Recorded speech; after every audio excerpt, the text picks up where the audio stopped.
எல்லாம் நன்மைக்கே. எப்படி வாழ்வது என்பது கடவுள் நிர்ணயிக்கிறார். எப்படி வாழ்கிறோம், எவ்வாறு வாழ்கிறோம், என்னென்ன நடவடிக்கைகள் அன்றாடம் நாம் செய்ய வேண்டும், செய்யக்கூடாதவை எவை, எப்படி வாழ வேண்டும், என்ன மாதிரி கொள்கைகள் வேணும், அரசியல்வாதியாக இருந்தால் இதெல்லாம் கடவுள் நிர்ணயிக்கிறார். எந்த துறையை மனிதன் தேர்ந்தெடுக்கணும் அதுக்கான அறிவை கடவுள் தான் கொடுக்குறாரு.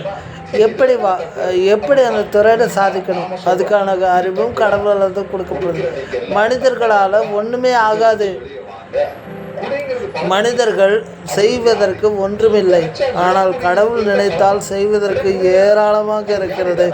வாழ்கிற வாழ்க்கையெல்லாம் நல்ல வாழ்க்கையாக அமைவதும் கெட்ட வாழ்க்கையாக அமைவதும் கடவுள் கையில் தான் இருக்கிறது. ஒருவன் நல்லவனாக வாழ வேண்டுமா அல்லது கெட்டவனாக வாழ வேண்டுமா என்பதை கடவுள் தான் முடிவு செய்கிறார். நல்லது கெட்டதை பிரித்து பார்க்கும் மதியையும் கடவுளே அளிக்கிறார். எப்படியும் வாழலாம் என்ற எண்ணத்தையும் கடவுள் தான் அளிக்கிறார். இப்படித்தான் வாழ வேண்டும் என்ற எண்ணத்தையும் கடவுள் தான் அளிக்கிறார். தமிழ் புத்தாண்டு நல்லபடியாக கொண்டாடுங்க. தமிழ் புத்தாண்டு கொண்டாடும் போது கொஞ்சம் நல்லா அறிவு வளரும். ஆங்கிலம் தேவைதான், ஆங்கில புத்தாண்டு தேவைதான், ஆங்கிலமும் தேவைதான். But we will enjoy it. ஆங்கில புத்தாண்டை விட தமிழ் புத்தாண்டுக்கு உணர்வுகள் அதிகமாக இருக்கும்போது வாழ்க்கையில் வெற்றியும் அதிகமாக இருக்கும். எப்படி பார்த்தாலும் ஜெயிக்கிறது நம்மளாக தான் இருப்போம். தமிழன் எங்கே தோற்றுருக்கான்? இன்றைக்கி பெரிய பெரிய இடங்களில் இருக்கிறது பாதி பேர் தமிழன் தான் இருக்காங்க.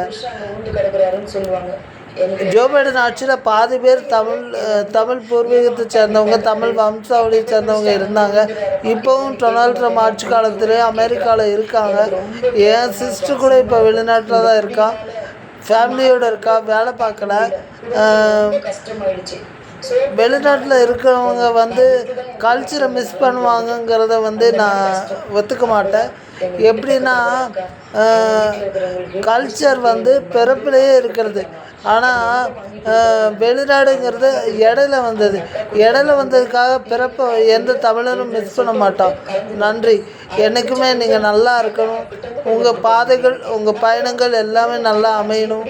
வாழ்கிற வாழ்க்கை எல்லாம் நல்லதாக அமைந்து வெற்றி பெற்று வாழ்க்கையில் எல்லாவற்றையும் ஜெயித்து காட்ட வேண்டும். ஒரி இல்லாத வாழ்க்கையே இல்லை. அந்த வாழ்க்கையில் ஒரியை தேடி பழகுங்க. தொல்லையே இல்லாமல் வாழ முடியாது. தொல்லைகள் இருந்து வாழ்வது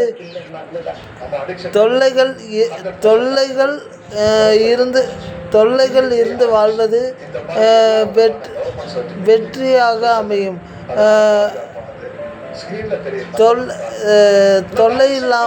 தொல்லையிலிருந்து கடந்து வருவது ஊர்ஜிதமான வெற்றியாக அமையும். தொல்லைகளை கடந்து வெற்றி பெற்றால் அந்த வெற்றி வாழ்நாள் முழுக்க நினைவில் இருக்கும். இந்த விளையாட்டுகள் கடவுளால் நிர்ணயிக்கப்படுகிறது. ஒருவன் எதை செய்ய வேண்டும், எதை செய்யக்கூடாது என்பதையெல்லாம் கடவுள் நிர்ணயித்து நமக்கு அளிக்கிறார். எப்படி வாழ வேண்டும், எப்படி வாழக்கூடாது என்ற பக்குவத்தையும் அவரே நமக்கு கொடுக்கிறார். இதெல்லாம் கடவுள் சித்தப்படியே நமக்கு நடக்கிறது. வாழ்கிற வாழ்க்கையெல்லாம் நல்ல வாழ்க்கையாக அமைகிறது. எல்லாருக்கும்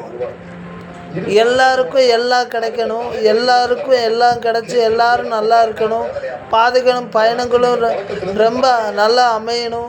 வாழ்கிற வாழ்க்கையில் துன்பங்கள் இன்பங்கள் கலந்து கிடைக்கணும். இதெல்லாம் கடவுள் அருள் இருந்தால் தான் நடக்கும். வாழ்க்கை பூரா ஒருத்தன் ஜெயிச்சுட்டே இருக்க முடியாது. வாழ்க்கை பூரா ஒருத்தன் தோத்துட்டே இருக்க முடியாது. வெற்றியும் தோல்வியும் நிரந்தரமானதல்ல. நிரந்தரம் என்று நினைப்பவன் முட்டாளாகவே ஆகிறான். இதெல்லாம் கடவுள் என்ன நினைக்கிறான் அதுதான் நடக்கும். வாழ்கிற வாழ்க்கையெல்லாம் எப்படி வாழ வேண்டுமோ அப்படி வாழ வேண்டும். வாழ்கிற வாழ்க்கையில்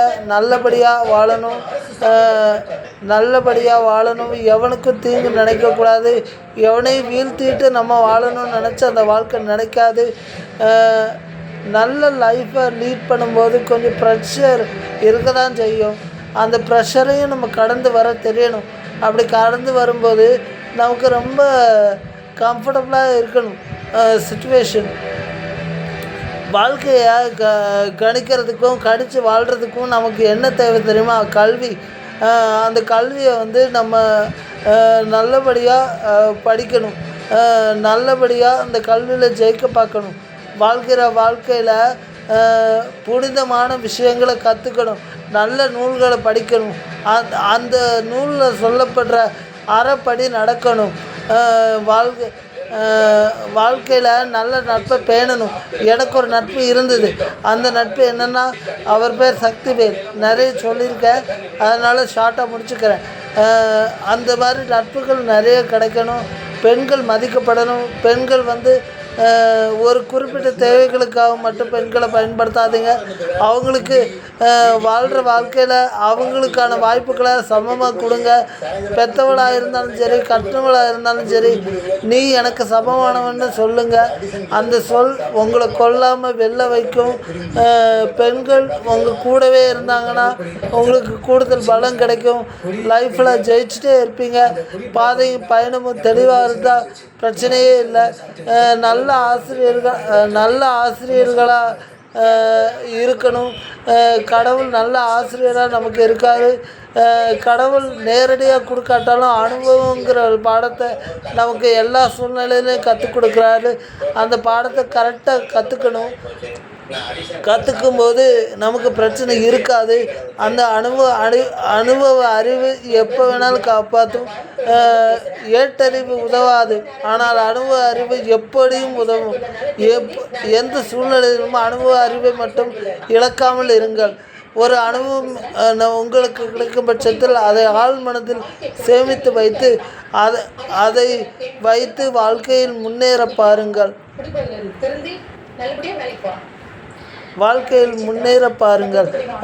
வாழ்க்கை பூரா நல்லதும் நடக்காது, வாழ்க்கை பூரா அதே நேரத்தில் கெட்டதும் நடக்காது. ரெண்டும் சமமாக கிடைக்கணும்னா முருகப்பெருமான் போன்ற கடவுளை வேண்டிக்கோங்க. நான் முருக பக்தர், அதனால தான் முருகனை வந்து கரெக்டாக பர்டிகுலராக சொல்கிறேன். நீங்கள் எந்த கடவுளை வணங்குறீங்களோ அந்த கடவுளை நான் நல்லா வணங்குங்க. இயேசு ஆண்டவராகிய இயேசு கிறிஸ்துவை கூட நீங்கள் வணங்கலாம். ஏன்னா சிலுவையில் அறையப்பட்டு மிகப்பெரிய துன்பங்களுக்கு ஆளாகி மக்களுக்காக போராடி உயிரிட்டவர் இயேசு கிறிஸ்து. அவங்களுக்கும் நம்ம மரியாதை கொடுக்கணும். கடவுளை பொறுத்த வரைக்கும் மதங்களை சார்ந்தது அல்ல, அது வந்து பொதுவானது. நம்மளாக பிரித்து வச்சுக்கிட்டது தான். ஆனால் அதை விஷமிகள் வந்து வேணும்னே வேறு விதமாக பயன்படுத்துகிறாங்க. அப்படி பயன்படுத்துகிறவங்கள வன்மையாக கண்டிக்கிறேன். நாத்திகவாதிகளையும் வன்மையாக கண்டிக்கிறேன். எப்படி வாழ வேண்டும் என்ற புரிதல் இல்லாத அறிவிலிகளையும் கண்டிக்கிறேன். புரிதலோட வாழ்க்கையை அணுகுங்க. பெண்களை மதிங்க. பெண்கள்கிட்ட ஆலோசனை கேளுங்க. பெண்களை வந்து ஒரு குறிப்பிட்ட தேவைகளுக்கு மட்டும் எப்போ பயன்படுத்தாதீங்க. அப்படி நீங்கள் பயன்படுத்துனீங்கன்னா அது பெரிய பாவம். அந்த பாவம் உங்களை வாழ விடாது. படங்களை பார்த்து வாழ்க்கையை முடிவு செய்யாதீர்கள். அவங்க நடித்து முடிச்சுட்டு போயிடுவாங்க, ஆனால் நம்ம தான் வாழணும். பெண்களை கேவலமாக சித்தரிக்கிற படங்களை பார்க்கக்கூடாது. எனக்குமே அந்த எண்ணங்கள் இருக்காத வயசு பொறுத்தது. ஆனால் அந்த எண்ணத்தில் இருந்து என்னால் வந்து மேலே வர முடியும். நன்றி. இந்த வீடியோ வந்து 10 நிமிஷமாவது போகணும்னு நினச்சேன். 9 நிமிஷங்கள் போகும்போது. வாழ்க்கையில் நல்லபடியாக எல்லோரும் நடக்கணும். பெண்களை பற்றி தவறான கருத்து நான் சொல்லியிருந்தா மன்னிப்பு கேட்டுக்கிறேன். பாதையும் பயணமும் நம்மக்கிட்ட தெளிவாக இருந்தால் வெற்றி கிடைக்கும். பெண்களை மிகைப்படுத்தும் காட்சிகளை பார்க்காதீங்க. பெண்களுக்கு அவமானம் தேடி கொடுக்காதீர்கள். நானுமே சில விஷயங்களை தவிர்ப்பேன் நம்புகிறேன். ஆனால் எனக்கும் ஒரு சில ஆசைகள் இருக்குது. எங்கள் அம்மா எனக்கு மகளாக பிறக்கணும்னு நான் நினச்சிக்கிட்டு இருக்கேன். அந்த நினைப்பு என்றைக்கு நடக்க போகுதுன்னு எனக்கு தெரியல. எல்லோரும் எனக்காக ப்ரேயர் பண்ணிக்கோங்க, நான் நல்லா இருக்கணும்னு. என்னுடைய வாசகர்கள், என்னுடைய சப்ஸ்கிரைபர்ஸ் ப்ரே பண்ணிக்கோங்க, என்னுடைய வாழ்க்கை நல்லா இருக்கணும்னு. 10 நிமிடங்கள் ஆக போகிறது இந்த வீடியோ. இப்போது பார்த்துக்கிட்டிங்கன்னா, ஒரு படிப்பறிவு இல்லாதவன் சாதிப்பதை கூட ஒரு படிப்பறிவு உள்ளவன் சாதிக்க முடியவில்லை. ஆனால் அதனால் தான் கூறுகிறேன், படிப்பை வைத்து ஒருவரை எடை போடுவதை தயவு செஞ்சு நிறுத்துங்க. அப்படி நிறுத்துனீங்கன்னா யூ வில் ஜஸ்ட் சக்சீடு. இந்த வீடியோ 11வது நிமிஷத்தை நெருங்குது. நான் முடிக்க போகிறேன்.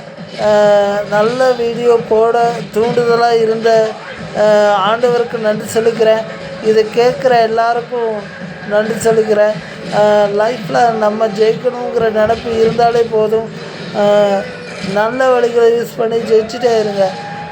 பாதையும் பயணமும் நமக்கு ஃபேவராக தான் இருக்குது. ஃபேவராக இல்லாத மாதிரி கற்பனை பண்ணாதீங்க. எந்த நடிகரும் நமக்கு கஞ்சி ஊற்ற மாட்டாங்க. நமக்கு நம்ம தான் கஞ்சி ஊற்றிக்கணும். நன்றி.